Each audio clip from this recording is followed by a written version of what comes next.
"Sir, first class isn't open to coach passengers." She didn't whisper it. She projected it, loud enough for the entire cabin to hear. Every head turned. Every stare burned. And there he stood, a black man in a custom suit, holding a first-class boarding pass, being treated like a trespasser in a space he paid for.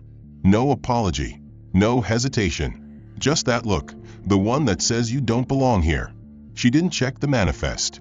She didn't ask a single question. She just assumed. And when he didn't move, when he sat in silence like he owned the damn seat, she didn't back down. She doubled down. She threatened security. She talked policy. But what she didn't know was that the man she tried to humiliate in front of a cabin full of privileged silence wasn't just a passenger. He was the one holding the legal pen to a billion-dollar contract with her employer. And by the time that plane landed, she didn't just lose face. She helped take down an empire. This is not just a story. It's a reckoning. It's about what happens when prejudice stops being passive. When arrogance meets power. When a quiet man decides he's done being quiet. If you think this kind of injustice happens way too often, smash that like button and hit subscribe. We're exposing it all. What moment made your blood boil? Have you ever been told without words that you didn't belong? And where in the world are you watching from right now? Drop it in the comments. We're not just telling a story, we're starting a conversation. James Washington stepped onto Flight 318 with the quiet confidence of a man who had spent his life fighting uphill battles and winning them. He wasn't flashy. No diamond cufflinks, no entourage. Just a sharp navy suit, a simple briefcase, and the kind of posture that didn't ask for respect. It commanded it. The kind of man who'd stood before federal judges and walked out of courtrooms with billion-dollar settlements. As he crossed the threshold into the first-class cabin, the lighting softened, casting a warm glow over champagne glasses and luxury leather seats. He nodded politely to the flight attendant at the front, Veronica Hale. Tall, poised, and practiced, Veronica had spent 16 years in the skies. She knew the type of passenger who belonged in first class, and in her mind, James wasn't it. Her eyes flicked from his face to his boarding pass, and then to his skin. There was a pause, a subtle smile, sharp, knowing, edged in condescension. "Can I help you, sir?" she asked, her voice laced with that kind of faux politeness sharpened by suspicion. "Just heading to my seat," James said evenly, showing her his ticket. "Seat 1A. First class. Full fare. No mistakes." Her eyes lingered on the ticket, longer than necessary. "Are you sure this is the right section?" she asked, just loud enough for a couple of heads to turn nearby. James kept his expression unreadable, though the chill in her tone wasn't lost on him. "Quite sure." Veronica didn't move. She tapped the screen on her tablet, clearly seeing what James already knew, that his seat was valid. But logic didn't slow her down. "Sir," she said, stepping closer, her voice now lower and firmer, "I'm going to have to ask you to step aside for a moment while I verify something with the gate." James didn't flinch. He knew exactly what this was. He stepped to the side with the grace of a man who'd been here before, judged before speaking, sidelined before proving. As he stood by the bulkhead wall, passengers filed past him. Some glanced his way with faint amusement. Others avoided eye contact completely. 5 minutes passed, then 10. Veronica returned, her lips pursed, her tone clipped. "I'm sorry, Mr. Washington, but we've had a discrepancy with your booking. I'm going to need you to come with me." "Now, excuse me," James asked, voice low, calm, and steely. "Is there a problem with my ticket?" "I'll let airport security clarify," she said, stepping aside as 2 uniformed TSA officers approached from the jet bridge. "This gentleman is occupying a first-class seat, but we're not certain of the validity of his reservation," Veronica told them. "We've had issues with third-party bookings lately." James stood still, eyes locked on hers. "You've seen my ticket. You know it's real. You just don't believe I belong here." One of the TSA officers looked awkwardly between them, then at James's ticket. "Sir, if you could come with us for a moment, we'll just clear this up." Passengers in the first-class cabin shifted in their seats, watching as James was escorted out of the cabin. No one objected. Not one person spoke up. In the sterile hallway of the jet bridge, The lead TSA agent scanned James's ticket. He tapped into the airline's back-end system. "Your ticket's legit." He didn't have to look up to know the man 2 seats over was still staring. That man, Gregory Vaughn, was a named partner in a legacy real estate firm with generational wealth and a taste for control. Tall, square-jawed, and used to being obeyed, Gregory had watched the entire interaction unfold with barely concealed disdain. Now he leaned toward Veronica, who was preparing to close the service cart, and said in a low voice that carried just enough for James to hear, "This is getting uncomfortable for everyone. Maybe you could move him back so things feel more appropriate." Veronica didn't even pretend to hesitate. With a slight nod, she turned and walked briskly toward James, her smile replaced by firm resolve. "Mr. Washington," she said, louder than necessary, "I need you to collect your belongings. We're making a final adjustment to your seating arrangement." James didn't move. His voice remained low, but there was a new edge in it, sharper than before. "I'm in my assigned seat, Ms. Hale." The matter was settled. Veronica's eyes flicked to Gregory, then back. "I've spoken to a senior passenger," she replied, tilting her chin. "And for the comfort of others, we've reassigned you to a comparable seat further back. So now we're removing people based on who feels comfortable." James asked, not raising his voice, but not disguising the disgust either. "I wasn't aware discomfort was grounds for involuntary relocation." A few gasps echoed softly across the aisle, but Veronica didn't waver. "Sir, I'm asking you to comply. And I'm asking for a legitimate reason," he replied. "Because what you're doing is discrimination, and we both know it." Before she could respond, a woman 2 rows back, a tech entrepreneur live streaming her boarding experience, raised her phone just slightly higher. Her app was already recording. James saw the small red dot in the corner of her screen and knew someone had finally decided to document the truth. Veronica noticed it too. Her eyes narrowed, and her voice dropped to a cold, clipped whisper as she walked over to the woman. "Ma'am," she said, "I'm going to have to ask you to stop recording immediately. Airline policy prohibits unauthorized filming of our staff and operations." The woman held up the phone. "This is a public safety issue now," she said flatly. "I'm documenting a potentially unlawful act. You're targeting this man based on his race, and I have the footage." Veronica's face didn't flinch. "Delete it now, or I will contact legal and report you for violating FAA regulations." The passenger hesitated, then slowly tapped the screen and lowered her phone, but not before whispering to James, "I saved a copy to the cloud."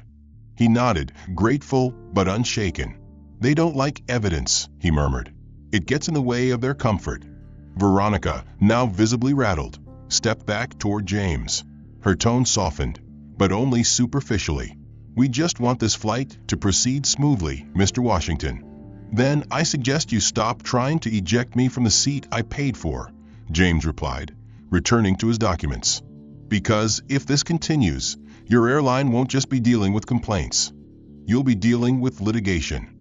The words landed like thunder. Veronica's jaw tightened, but she said nothing more. She turned away, muttering something to the other attendants under her breath, her poise unraveling slightly at the edges. Meanwhile, Gregory leaned back in his seat with a scoff. "Entitled people always play the race card," he said, not even bothering to lower his voice. James didn't respond. He didn't have to. The entire row heard it. And this time, someone else, a man in his early 30s in a well-fitted blazer, spoke up from across the aisle. "You mean entitled like telling staff to move someone just because they make you uncomfortable?" Gregory turned to face the man, but he didn't get a word out. "We all saw what happened," the younger man continued, "and it had nothing to do with seating comfort. It had everything to do with color." A few other passengers nodded. The air shifted. For the first time, James felt the beginning of something, a ripple, small but undeniable. A shift in momentum. Veronica remained near the galley, whispering into her earpiece, no doubt hoping to regain control through corporate channels. He had endured humiliations far more subtle than this, but rarely one so public and so deliberate. Veronica returned to the front of the cabin, flustered beneath her polished demeanor, tapping her tablet furiously as if she could conjure a reason retroactively to justify what had just happened. Her voice was lower now, clipped and fast, as she spoke into her headset, trying to sound in control. "Flight ops, I need clarification on seat 1A. Our manifest might be outdated. There was supposed to be a reassignment. Passenger name, Washington James." Her eyes darted toward James for a beat, then back to the screen. From the corner of the galley, a younger attendant named Elena watched quietly, her hands folded behind her back, her expression unreadable. She had been with the airline just under a year, fresh out of training, still believing in the code they were all taught: service, respect, fairness. What she had seen over the last 20 minutes grated against every instinct she had. Finally, unable to remain a silent observer, she stepped closer to Veronica and spoke just above a whisper. "I reviewed the manifest before boarding," she said. "There wasn't any reassignment. 1A was always James' Washington seat." Veronica turned to her slowly, like a predator scenting betrayal, her voice tight and low enough for only Elena to hear. "Be very careful what you say right now." Elena didn't flinch, but the warning was clear. "He's not on standby, he's not a last-minute upgrade, and there's no overbooking," she continued, her words measured. "We're lying. Everyone here knows it." Veronica's eyes narrowed to slits. "This isn't your call," she snapped. "I'm lead on this flight. And if I hear you contradict me in front of passengers again, I'll make sure HR gets a report about your attitude. Do you understand?" Elena held her ground for a heartbeat, then gave a stiff nod and turned away, biting down on the retort that burned in her throat. She knew what it meant to be labeled difficult so early in her career. Across the aisle, James noticed the exchange. He saw Elena's rigid shoulders, the way her eyes flicked toward him, then immediately away. She had tried. He knew that look. He'd worn it himself in courtrooms before his voice carried weight. Back in her seat near the emergency exit, the woman who had recorded the earlier confrontation was typing furiously on her phone. James could see her lips moving ever so slightly as she crafted a caption: "Passenger targeted for being black.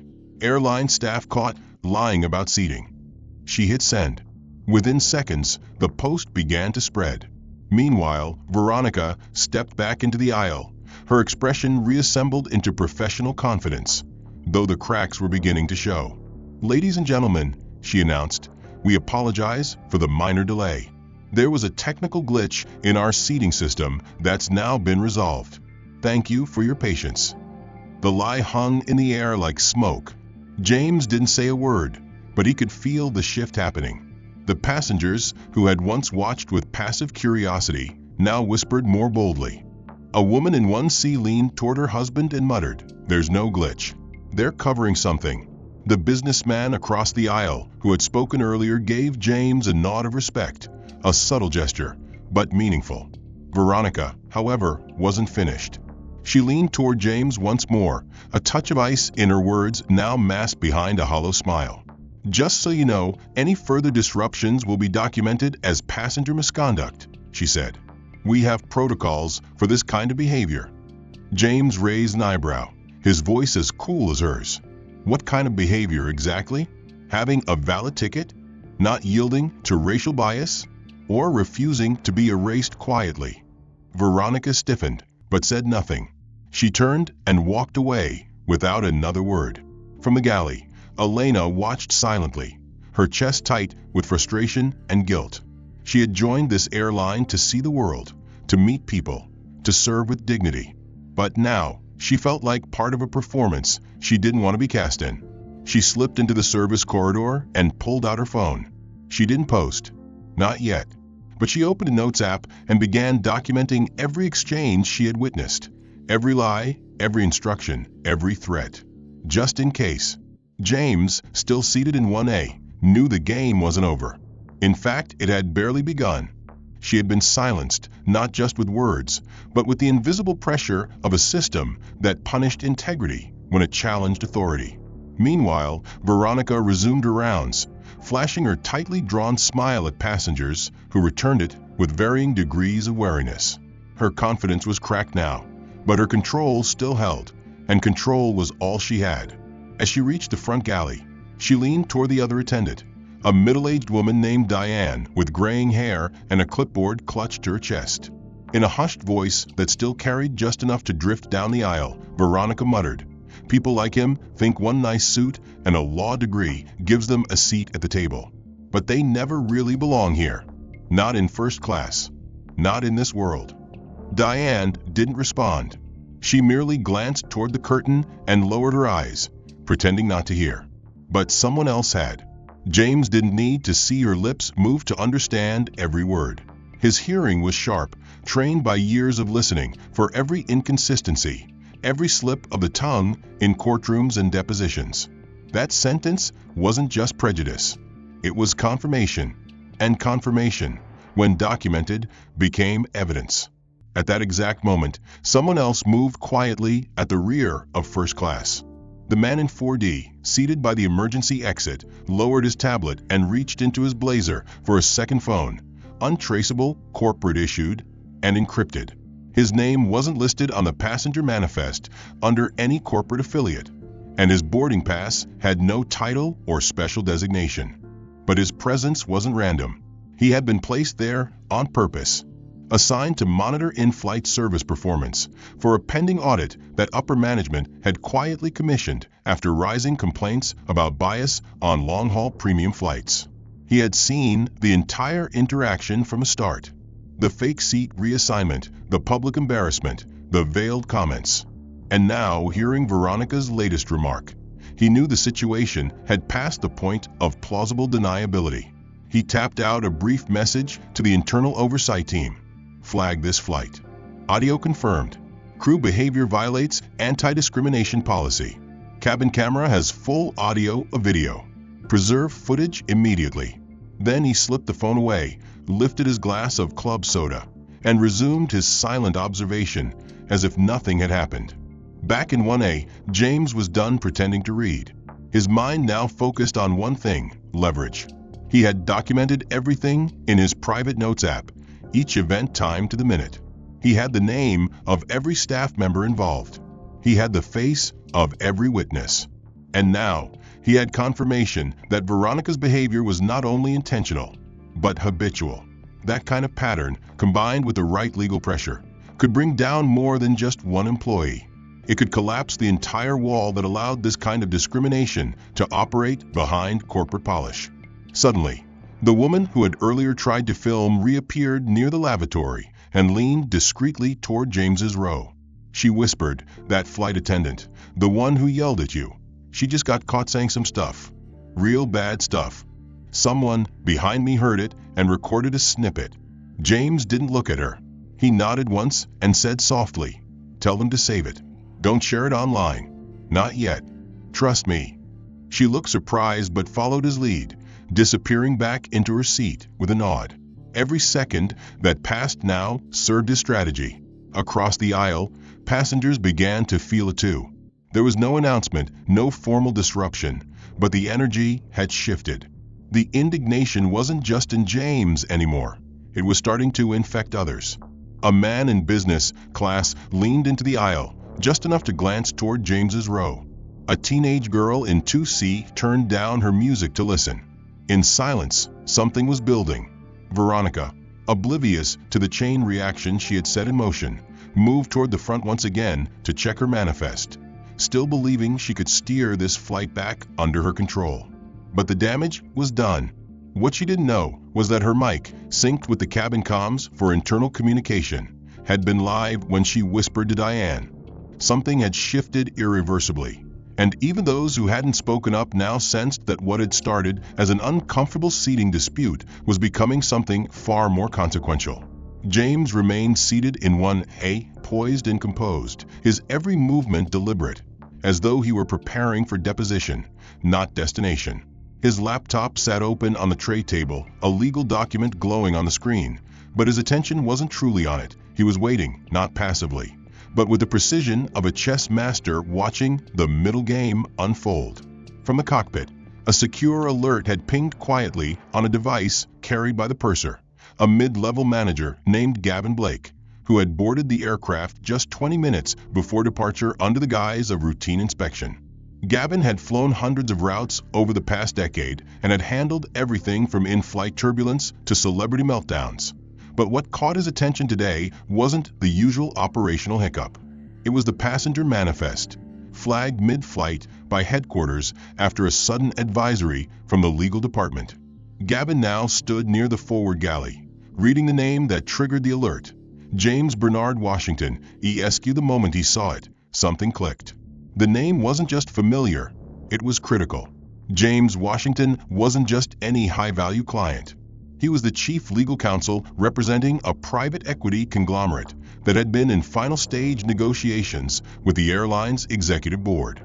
That deal, valued at $1.2 billion, was expected to restructure the airline's future, inject capital into its aging fleet, and establish legal partnerships in over a dozen jurisdictions. And the man they had just publicly humiliated. He was the very attorney whose signature would make or break that deal. Gavin's pulse spiked. He turned sharply and approached the crew station, calling up the cabin audio logs, fast-forwarding to the flag portion. He heard Veronica's voice, clear as crystal, whispering her damning words about people like him. He didn't need to hear more. The damage was undeniable. In his hand, the corporate-issued tablet buzzed again.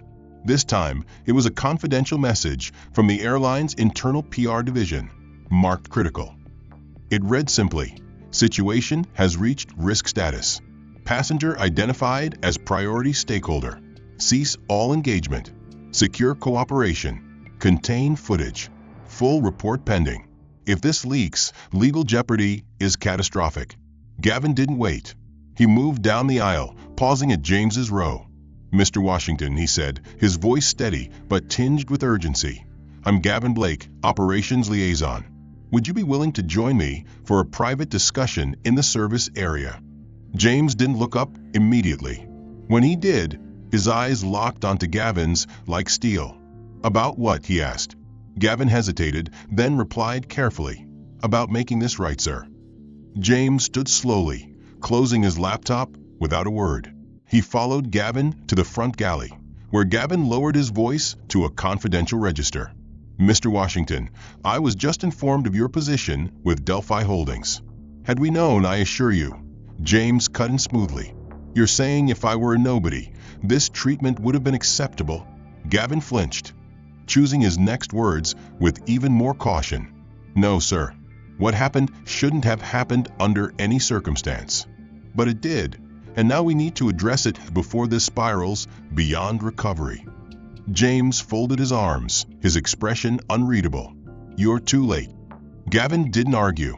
Instead, he offered the only card he had left. "I've been authorized to escalate directly to executive response. They're drafting an apology, full accountability statement, compensation package." James raised a hand, silencing him. "Don't insult me with hushed money. I don't want an upgrade. I want systemic reform. And I want her, Veronica Hale, removed from active duty until a full investigation is complete." Gavin nodded stiffly. "I'll make the call." James narrowed his eyes. "You'll do more than that. You'll give me written confirmation before we land." Gavin swallowed, tapping rapidly into the corporate network. Just then, a red-headed flight attendant approached with a slip of paper from the internal message relay system. From her perspective, this was still about control. She hadn't seen Gavin's reaction. She hadn't heard the whispers from the other attendants or the ripple of judgment now creeping in her direction. To her, James was still a threat to her order, a man who had dared to challenge the unwritten hierarchy of the cabin. She marched briskly to the cockpit, bypassing Elena and ignoring the stares of passengers who were now no longer whispering. They were watching. Inside the cockpit, she leaned over the shoulder of Captain Alan Rhodes, who was finishing a systems check. "Captain," she said, voice low but firm, "we may have a situation developing in 1A. The passengers growing confrontational. If it escalates, I'll need your authority to detain or remove." Rhodes didn't turn right away. When he did, his eyes met hers with a chill sharper than she expected. "Passenger name?" he asked, though his tone suggested he already knew. "James Washington," she said. "He's disrupting the service flow." Rhodes went silent, A single muscle ticked in his jaw. He looked away, back at the horizon outside the cockpit window, but Veronica didn't understand why. She didn't know that 2 years ago, James Washington had been the lead attorney on a discrimination suit that ended Captain Rhodes's previous airline's career development program. She didn't know that Rhodes had sat across from him in a deposition room, forced to answer questions that exposed the ugly institutional failures of that airline. She didn't know that James had won, quietly, unquestionably, and that Rhodes had never forgotten his name. Now, here it was again, James Washington, a ghost from a courtroom, a man Rhodes knew better than to underestimate. The captain straightened in his chair. "I've reviewed the reports," he said calmly. "He's not the problem, Veronica. Stand down." Veronica blinked. "Sir, with respect, you don't have my authority to escalate anything," Rhodes said, sharper now. "You've already done enough." She froze, eyes narrowing. "I was trying to preserve order." "No," he said flatly, "you were trying to preserve control. Not the same thing." Veronica turned on her heel and left the cockpit, her pride wounded, but her resolve intact for now. Meanwhile, in the cabin, the tension broke like glass. A woman in row 3B, tall, composed, dressed in a crisp navy suit and heels sharp enough to make a statement, stood up. Her voice carried over the quiet like a gavel in a courtroom. "Excuse me," she said, clear and bold. "I've been silent long enough." Passengers turned, some startled, others intrigued. James looked up as she took a step into the aisle. "My name is Rachel Dwyer," she said. "I'm a civil rights attorney with the National Legal Defense Council, and what I've witnessed on this flight constitutes a violation of federal civil rights statutes under Title II of the Civil Rights Act." A murmur surged through the rows. Veronica, returning from the cockpit, stopped dead in her tracks. Rachel continued, eyes locked on the crew. The forced reassignment of a paying black passenger, the denial of service, the derogatory comments, recorded and overheard, are all admissible as evidence of racial discrimination in a public accommodation. "Ma'am," Veronica interrupted, voice tight, "I'll have to ask you to sit. You don't get to ask for anything anymore," Rachel snapped. "You've lost that privilege the moment you weaponized your position." James slowly stood from his seat, not in anger, but in solidarity. He didn't say a word, just met Rachel's gaze with a nod of quiet gratitude. Around them, several passengers began recording. One woman whispered, "This is going viral," while a man nearby muttered, "About time someone said it." Veronica's face drained of color. She opened her mouth to respond, but nothing came out. Every passenger sat with the kind of alert stillness that followed a storm, uncertain whether what they had just witnessed would remain an isolated act of injustice or become the spark for systemic change. James remained in 1A, his hands resting on his briefcase, eyes straight ahead, not because he was ignoring the chaos, but because he had already moved 3 steps beyond it in his mind. He had waited for the plane to land. Now, it was time for the response. The wheels touched down with a smooth thud, and as the cabin jolted gently with deceleration, the intercom crackled on. "Ladies and gentlemen, welcome to Washington, D.C. Please remain seated as we taxi to the gate."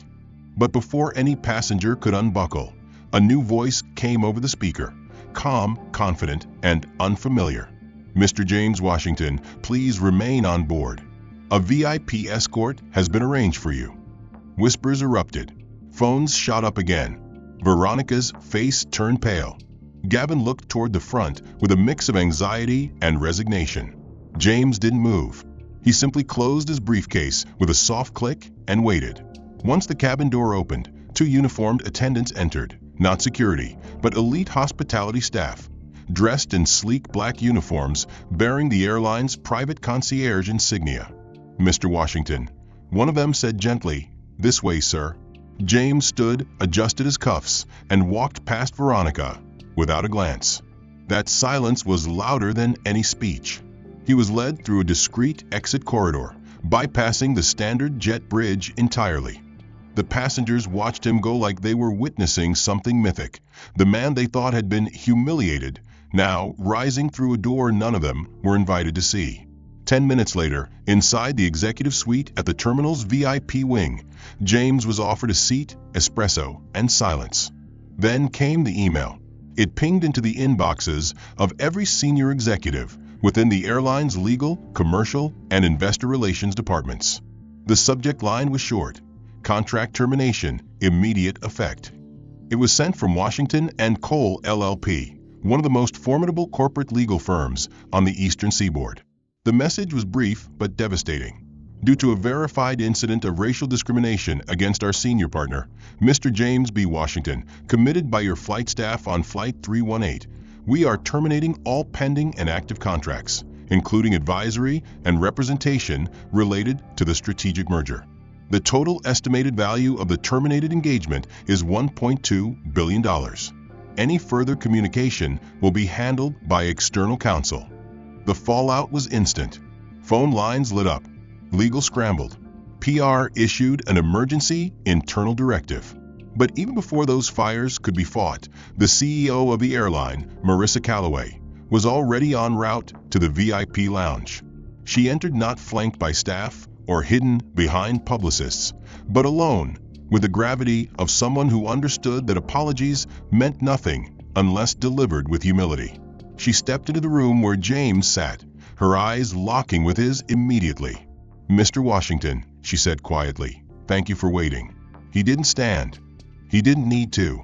"Ms. Calloway," he replied, "I assume you've been briefed."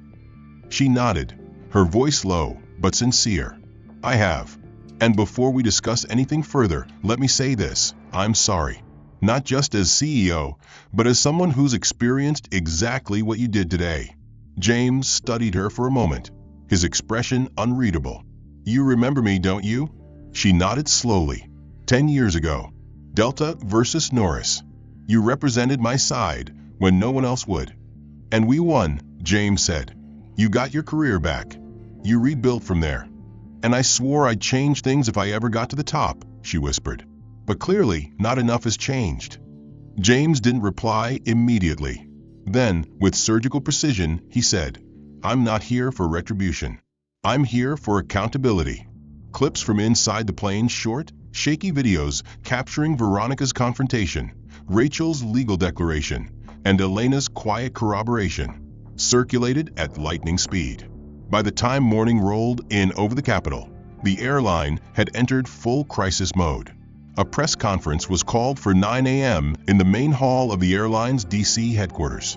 The room filled with flashing lights, murmuring reporters, and a tension that buzzed with anticipation. No one outside the industry had known James Washington's name just the day before. To the average citizen, he was a composed black man denied his seat. But today, they were about to learn he was something much more. Marissa Calloway, CEO of the airline, stood at the podium with a seriousness that could silence a riot. "Before I bring Mr. Washington forward," she began, "I want to say on behalf of our company, our board, and myself, we failed. Not only did we fail a customer, we failed a civil leader. But most importantly, we failed to uphold the standard of human decency that all passengers deserve, no matter their background." She stepped aside, and the cameras turned. James walked up to the podium with the calm authority of a man who had stood in front of Congress, who had advised presidents, who had written legislation while the public debated its morality. He adjusted the mic, glanced at the crowd, and began. "Good morning. My name is James Bernard Washington. I am a civil rights attorney. I'm a founding partner at Washington & Cole LLP. Over the past 2 decades, I've represented marginalized communities, challenged unconstitutional policing, and advised federal agencies on equity enforcement. I've also been one of the lead consultants in drafting anti-discrimination regulations in the commercial airline industry." There was a collective inhale. Reporters leaned forward. Some whispered, stunned. James continued, his voice steady but cutting. 10 years ago, I worked with then congressional leaders to implement a set of reforms designed to combat implicit bias in air travel. We developed training programs, accountability models, and consumer protection frameworks. But what happened on Flight 318 isn't a failure of policy. It's a failure of belief. Because even with systems in place, people must choose to do better. And many still don't. He paused. Cameras clicked. The room was silent. The flight attendant who saw me walk into first class didn't question my ticket because of a computer glitch. She questioned it because she didn't believe someone who looked like me belonged there. When the situation escalated and her decisions were challenged, she didn't stop. She doubled down, not because she had evidence, but because she had power. And people like her have gotten used to using that power without consequence. James's words cut deeper than any headline could. I wasn't mistaken for someone else. I wasn't randomly reassigned. I was profiled. And when I pushed back, the response wasn't accountability. It was escalation. He glanced briefly at Marissa, then back at the crowd. To the passengers who spoke up, thank you. To the employees who tried to intervene, I see you. And to those who stayed silent, I understand your fear. But silence protects no one. A young reporter stood and asked the first question. Mr. Washington, what do you want from this company? James didn't blink. I want structural reform. I want accountability. I want mandatory anti-bias training, not once, but annually. I want a third-party oversight board to audit employee behavior. And I want a public record of every discrimination complaint moving forward. If we can track flight delays, we can track injustice. Another voice called out. And what if they don't comply? Then I'll make sure they regret it, in court, in Congress, and in the market, James answered, to a ripple of nods and murmurs. Less than 2 hours later, the Equal Employment Opportunity Commission followed suit, flagging the airline for review based on the actions of its employee, Veronica Hale, and the potential systemic issues her conduct represented. By early afternoon, a flood of corporate reactions had begun pouring in. Several longtime partners, including a luxury hospitality group and an international logistics firm, issued public statements distancing themselves from the airline. We do not tolerate injustice in any form, one read. We will not continue business with companies who fail to meet basic human rights standards. The damage was no longer just reputational, it was financial. The airline stock opened down 7%, and by midday had lost over 18% of its value, wiping nearly $900 million off its market capitalization. Meanwhile, inside corporate headquarters, CEO Marissa Calloway wasn't delivering talking points, she was delivering orders. In a closed-door board meeting streamed securely to legal and operational leadership, she made her position clear. This is not a PR crisis. This is an institutional reckoning. Starting immediately, every hiring protocol, every training program, every employee evaluation process will be torn down and rebuilt. The executives around her nodded stiffly, some nervously. Veronica Hale has been placed on indefinite suspension pending the outcome of the investigation. Marissa continued. We've initiated the termination process for cause, and if federal regulators find civil rights violations, we will fully cooperate. While HR drafted the notice, Veronica herself was being escorted from her local operations office under quiet supervision. Her badge was deactivated, her access revoked. Her name, once considered a gold standard of premium in-flight service, was now at the center of a legal nightmare. Local news had already picked up the footage. National news anchors dissected every second of her conduct. Headlines read, "Flight attendant faces federal inquiry after forcing civil rights attorney from seat." Veronica watched it all unfold from her apartment in silence, surrounded by the unopened mail of a once polished life. Meanwhile, in a small law firm in downtown Baltimore, Elena sat at her desk, staring at her inbox. A new message appeared with the subject line, "We saw your courage. Let's talk." It was from the National Alliance of Whistleblowers. Her heart raced, not with fear, but with a strange relief. Her decision to speak up, once threatened, was now being recognized. Across the country, consumer advocacy groups launched campaigns demanding reform. Petitions called for new transparency regulations in airline passenger treatment. One thread, viewed over 12 million times, simply asked, "How many times has this happened without someone like James Washington on board?" And in the boardrooms of other airlines, a different kind of fear settled in. If it could happen to them, it could happen to us. Back in Washington, D.C., James met with members of the House Transportation Committee. Though informal, the conversation was pointed. "We want to hold hearings," one congresswoman said. "We need you there." "You'll have my support," James replied. "But I won't be testifying as a victim. I'll be testifying as a witness to what needs to change."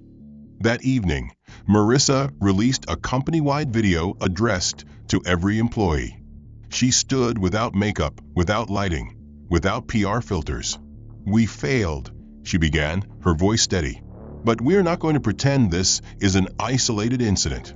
Bias lives in silence, and silence lives in culture. Effective today, we will no longer remain silent. Effective today, this company begins again." At the center of the event stood James Washington, now not just a renowned attorney, but a national voice for equity reform. Since the incident on Flight 318, James had consulted with 3 airline boards, advised 2 Senate subcommittees, and helped launch a federal task force on racial profiling in public services. But today's summit was personal. The final panel on the docket was called From Incident to Impact: The Path from Harm to Healing. Among the names listed as panelists, one stood out: Veronica Hale. She sat quietly in the front row, her hands folded in her lap, her posture modest, her expression composed but introspective.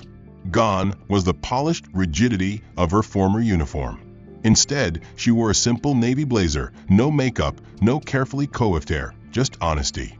A year earlier, she had watched her career collapse overnight, followed by months of public condemnation and private despair. At first, she had blamed the media, the company, even James himself.